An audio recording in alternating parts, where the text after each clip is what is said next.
الفنان الراحل خالد صالح عمل أعمال كتيرة جدا ناجحة، ولكن شهرته كانت متأخرة شوية. ايه سببها من وجهة نظرك؟ او انت كنت بما انك كنت عايش معاه يعني كواليس حياته، ايه من وجهة نظرك سبب بص، هو ده؟ السؤال ده هو اتسأله كتير وجاوب عنه. مم. ودايما كنت هو كان بيجاوب عنه مفيش حاجة اسمها أنا اتأخرت. الشهرة. وهو ده برضو اللي أنا بحسه، يعني أنا برضو أنا من زمان قوي بحاول. مم. ولسه برضو يعني. ده ولسه بتاعت ربنا يعني. بالظبط، ولسه مم. بحاول لحد دلوقتي. فما فيش حد بيجي متأخر، كل واحد بيجي في الوقت اللي ربنا رايد إن هو يجي فيه. و... ويمكن لو زي ما بقول لحضرتك، يمكن لو كنت جيت من بدري ما كنتش كملت لحد دلوقتي. صحيح، ملهاش علاقة. وممكن كان يجي لي ادوار كبيره زمان ما اعرفش اعملها، فالناس تقول عليها وحش فما كملش. واكم من ناس زمان عملت حاجات وما ما بقتش موجوده دلوقتي. مم. وناس لسه طالعه من قريب وهي اللي موجوده. فما انت ما تعرفيش، ما تقدريش تقولي يعني كان فين من زمان او كان فين من دلوقتي.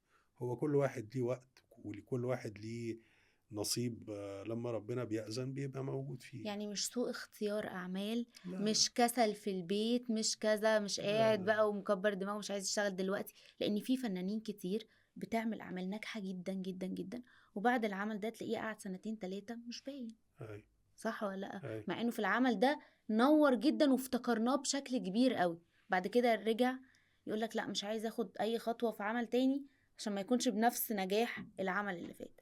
فهل ده كان مفهومه أو ده مرجعه لا في خالص، لا، الشغل؟ هو كان بيحاول دايما، كان دايما بيسعى ان هو يكون ممثل مهم في يوم من هو الايام. حقيقي كان ممثل. وحتى لما كان بيجيله في البدايات، لما بيجيله مشهد او مشهدين كان بيبقى مهتم بيهم جدا. وشفنا ده في كل الاعمال، لو مشهد صحيح، بيبقى. مؤثر جدا جدا، فهو صح. دايما كان بيحاول لحد ما الفرصة جت والموهبة فرضت نفسها. وهي من الاول في الاول في الاخر الموهبة هي اللي بتفرض نفسها. مم. مش مهما حاولت ومهما عافرت ومهما خدت من ادوار، لو انت مش موهوب، ولو انت الناس مش. الناس هي اللي صح. بتبصم على موهبتك. فلو ده ما حصلش مهما حصل مش هتبقى موجود يعني. طب ايه اكتر موقف بينكوا فاكرهوله مش بتنساه؟ حاجات كتير والله جدا، حاجات كتير جدا. يعني زي ما اقول لك النصايح دي كلها يعني. كل النصايح دي ما بنساهاش خالص. مم.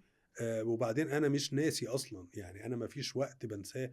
لان انا دايما اي مكان بروحه هو معايا فيه، يعني اي لوكيشن بروح اصور فيه مم. او اي مكان يخص الشغلانه مم. هو كان معايا فيه قبل كده.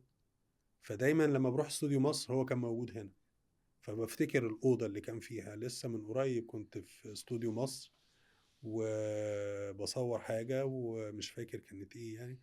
وسبت مكان التصوير ورحت عند الاوض علشان اشوف الاوضه اللي كان بيقعد فيها. بقف فيها شويه كده، اقف في الاوضه كده افتكر. مم. ما رحت استوديو الاهرام من فتره برضو كنت بصور حاجه.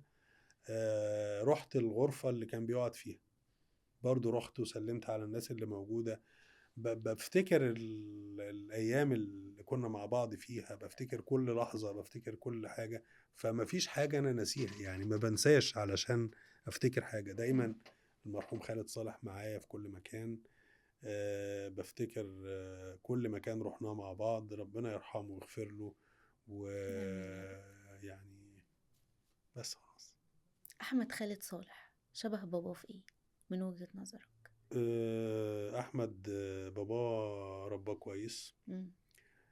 مامته ألف رحمة ونور عليها الدكتورة هالة رحمة. كانت مربياه برضو كويس. فأحمد واخد من باباه الطيبة والحنية وهو بالظبط زي المرحوم خالد صالح في كل الحاجات دي.